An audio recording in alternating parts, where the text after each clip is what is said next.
এ পর্যায়ে আমাদের কর্মসূচি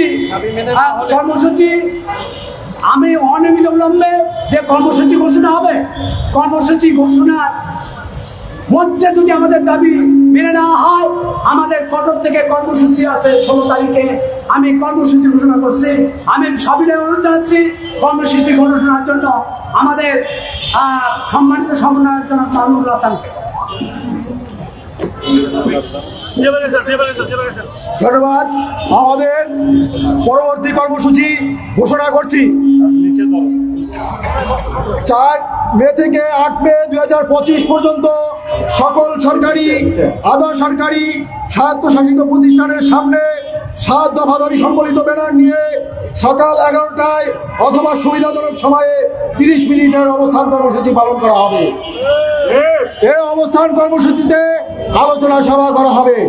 একই সাথে স্ব প্রতিষ্ঠানে প্রধানের কাছে 7 দফা দাবি সম্বলিত স্মারকলিপি প্রদান করা হবে। 11 মে থেকে 15 মে 2025 পর্যন্ত সকল জেলা প্রশাসক মহোদয়ের কাছে স্মারকলিপি প্রদান করা হবে এবং সেই সাথে জেলা প্রশাসক মহোদয়ের কার্যালয়ের সামনে অবস্থান কর্মসূচি পালন করা হবে। এরপরেও যদি আমাদের দাবি মেনে নেওয়া না হয়, তাহলে আমরা আগামী 16ই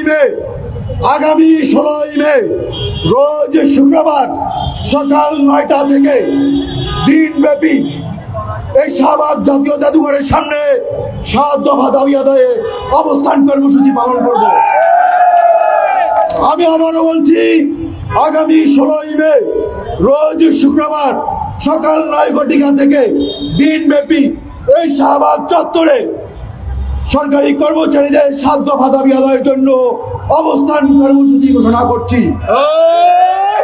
এবং সেখান থেকে আমাদের পরবর্তী কর্মসূচি ঘোষণা করা হবে।